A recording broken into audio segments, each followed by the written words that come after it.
जय श्री कृष्ण सभी का आपके अपने चैनल आरजे भक्ति जोन पर स्वागत है। आइए सुनते हैं श्रावण मास महात्म्य अध्याय 27 कर्क संक्रांति और सिंह संक्रांति पर किए जाने वाले कृत्य। ईश्वर बोले, हे सनत कुमार, श्रावण मास में कर्क संक्रांति तथा सिंह संक्रांति आने पर उस समय जो कृत्य होता है उसे भी अब मैं आपसे कहता हूँ। कर्क संक्रांति तथा सिंह संक्रांति के बीच की अवधि में सभी नदियां रजस्वला हो जाती है, अतः समुद्रगामिनी नदियों को छोड़कर उन सभी में स्नान नहीं करना चाहिए। कुछ ऋषियों ने यह कहा है कि अगस्त के उदय पर्यंत ही वे रजस्वला रहती है। जब तक दक्षिण दिशा के आभूषण स्वरूप अगस्त्य उदित नहीं होते तभी तक वे नदियां रजस्वला रहती है और अल्प जल वाली कही जाती है। जो नदियां पृथ्वी पर ग्रीष्म ऋतु में सूख जाती है, वर्षा काल में जब तक 10 दिन न बीत जाए तब तक उनमें स्नान नहीं करना चाहिए।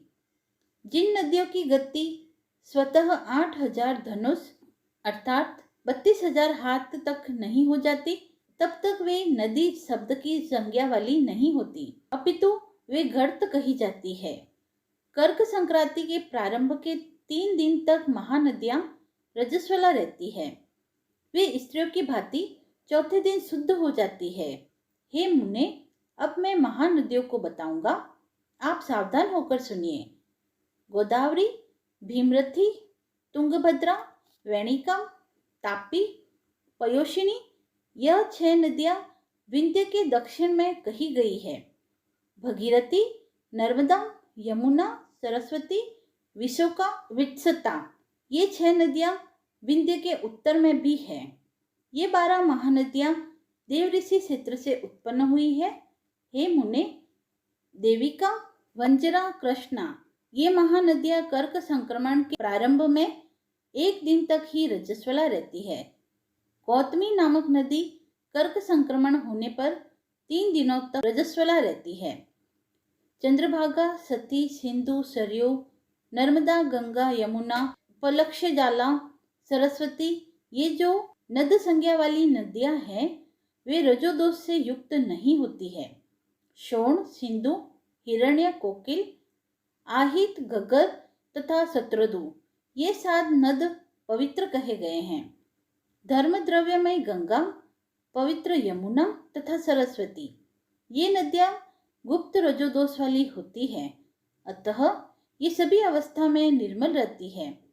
जल का यह रजोदोष नदी तट पर रहने वालों को नहीं होता है। रजोधर्म से दूषित जल भी गंगा जल से पवित्र हो जाता है।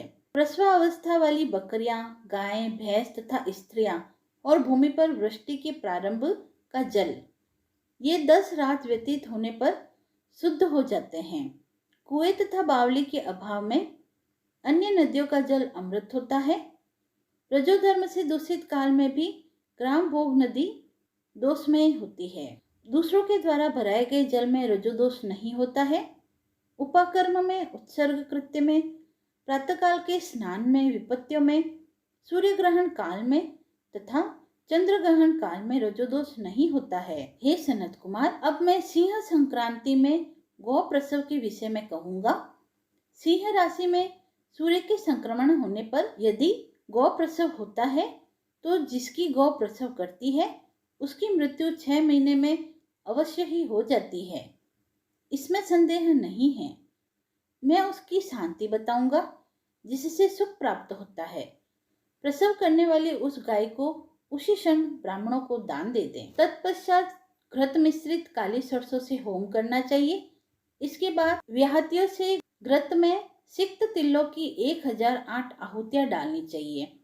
उपवास रखकर विप्र को प्रयत्न पूर्वक दक्षिणा देनी चाहिए। सिंह राशि में सूर्य के प्रवेश करने पर जब गोष्ठ में गौ प्रसव होता है तब कोई अनिष्ट अवश्य होता है, अतः उसकी शांति के लिए शांति कर्म कराना चाहिए। अस्यवाम इस सूक्त से तथा तद विष्णु इस मंत्र से तिल तथा घृत से 108 आहुतियां देनी चाहिए और मृत्युंजय मंत्र से 10,000 आहुतियां डालनी चाहिए। तत्पश्चात श्री सूक्त से तथा शांति सूक्त से स्नान करना चाहिए। इस प्रकार किए गए विधान से कभी भी भय नहीं होता। इस प्रकार यदि श्रावण में घोड़ी दिन में प्रसव करे तो इसके लिए भी शांति कर्म करना चाहिए। उसके बाद दोष नष्ट हो जाता है। हे सनत कुमार, अब मैं कर्क संक्रांति में, सिंह संक्रांति में तथा श्रावण मास में किए जाने वाले शुभप्रद दान का वर्णन करूंगा। सूर्य के कर्क राशि में स्थित होने पर घृत धेनु का दान और सिंह राशि में स्थित होने पर स्वर्ण सहित छत्र का दान श्रेष्ठ कहा गया है तथा श्रावण मास में वस्त्र का दान अति श्रेष्ठ फल देने वाला होता है। भगवान श्रीधर की प्रसन्नता के लिए श्रावण मास में घृत कुंभ, घृत धेनु तथा फल विद्वान ब्राह्मण को प्रदान करने चाहिए। मेरी प्रसन्नता के लिए श्रावण में किए गए दान अन्य मासों के दानों की अपेक्षा अधिक अक्षय फल प्रदान करते हैं। 12 महीनों में इनके समान अन्य मास मुझे प्रिय नहीं है।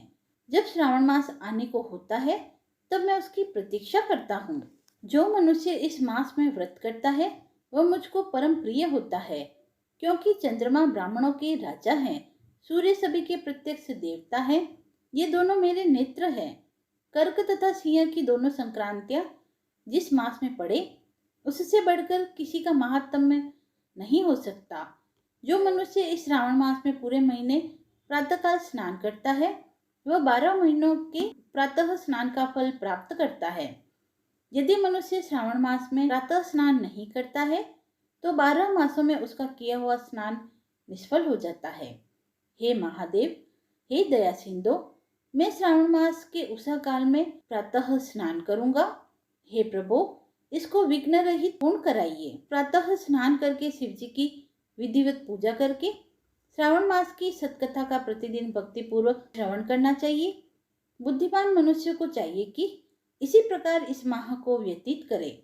अन्य मासों की प्रवृत्ति पूर्णमासी की प्रतिपदा से होती है, किंतु इस मास की प्रवृत्ति अमावस्या की प्रतिपदा से होती है। श्रावण मास की कथा के महात्म्य का वर्णन भला कौन कर सकता है। इस मास में व्रत, स्नान, कथा श्रवण आदि से जो 7 प्रकार की बंध्या स्त्री होती है वह भी सुंदर पुत्र प्राप्त करती है। विद्या चाहने वाले को विद्या प्राप्त होती है, बल की कामना करने वाले को बल मिलता है, रोगी आरोग्य प्राप्त करता है, बंधन में पड़ा हुआ व्यक्ति बंधन से छूट जाता है, धन का अभिलाषी धन की प्राप्ति करता है, धर्म के प्रति मनुष्य का अनुराग हो जाता है और भार्या की कामना करने वाले को उत्तम भार्या प्राप्त होती है। हे मानद, अधिक कहने से क्या प्रयोजन। मनुष्य जो जो चाहता है वह उसे प्राप्त कर लेता है, इसमें संदेह नहीं है, और मृत्यु के अनंतर मेरे लोक को प्राप्त होता है, मेरे सानिध्य में आनंद को प्राप्त करता है। कथा श्रवण के अनंतर वस्त्र, आभूषण आदि से कथावाचक की विधिवत पूजा करनी चाहिए। जिसने वाचक को संतुष्ट कर दिया उसने मानो मुझ शिव को संतुष्ट कर दिया। श्रावण मास का महात्म्य सुनकर जो वाचक की पूजा नहीं करता, यमराज उसके कानों को छेदते हैं और वह दूसरे जन्म में बहरा होता है। अतः सामर्थ्य के अनुसार वाचक की पूजा करनी चाहिए। जो मनुष्य उत्तम भक्ति के साथ इस श्रावण मास महात्म्य का पाठ करता है अथवा श्रवण करता है या दूसरों को सुनाता है उसको अनंत पुण्य प्राप्त होता है। इति श्री स्कंद महापुराणे ईश्वर सनत कुमार संवादे श्रावण मास महात्म्य 27वां अध्याय समाप्त हुआ। यदि आपको यह पसंद आया हो तो आप वीडियो को लाइक करें, चैनल को सब्सक्राइब करें, कमेंट बॉक्स में हर हर महादेव अवश्य लिखें और ऐसी ही धार्मिक कथाओं और व्रत महात्म्य को सुनने के लिए जुड़े रहिए आरजे भक्ति जोन के साथ। धन्यवाद।